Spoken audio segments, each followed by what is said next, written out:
this workout, we're going to be going over some simple post moves and a few counters for you big men to implement in your game. This first move is very simple. All we're doing is posting up, calling for the ball, and showing where we want the ball with our hands. Once we catch the ball, we want to chin it, check middle to see how the defense is playing us. Also, you want to see if there's a double team coming. And once you assess the situation, we can go into our move, which is a simple pivot on that left foot, making sure that we are staying low and finishing with a right hand baby hook off the glass.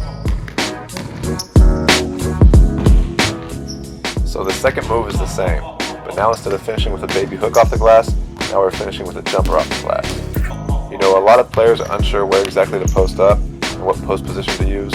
My rule of thumb is, if you're on the right side of the basket like I am in this drill, you post up with your left foot on the block. But if you're on the left side of the basket, you post up with your right foot on the block. And that position will allow you to operate going left or right. As you can see throughout these drills, sometimes I call for the ball up high, and sometimes I call for the ball down low. But it just depends on how the defense is playing. Another thing to take note of is once you chin that ball and check middle, if you see that double team coming, kick the ball out to the open man. That will keep the defense honest and make it easier for you to post up later on in the game.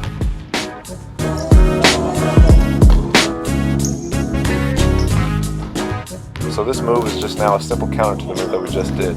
Instead of pivoting and going up with the jumper, now we're pivoting, staying low, throwing up a ball fake, and then driving off that left pivot foot and finishing at the front of the rim or on the opposite side of the rim.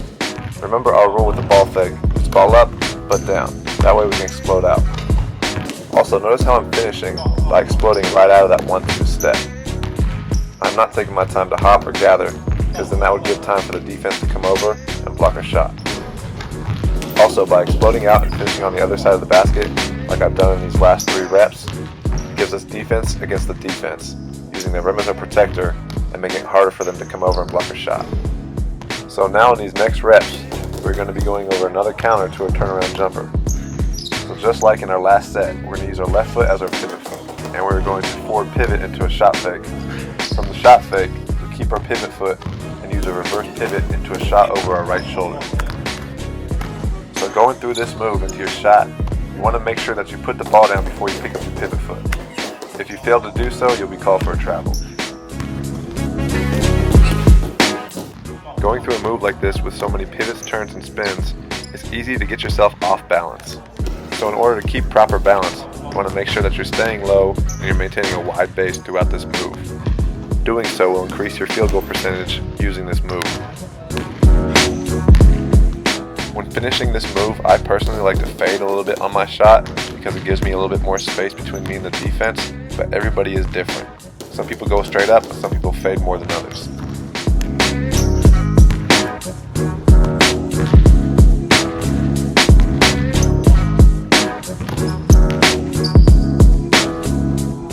Here's another good move that will help you create space between you and the defense.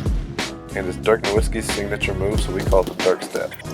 So essentially we're just posting up, checking middle, then going straight into a step back and finishing off of our right foot. When going into that step back off the left, you want to make sure that you make contact with the defense so you create separation when you do go into that step back.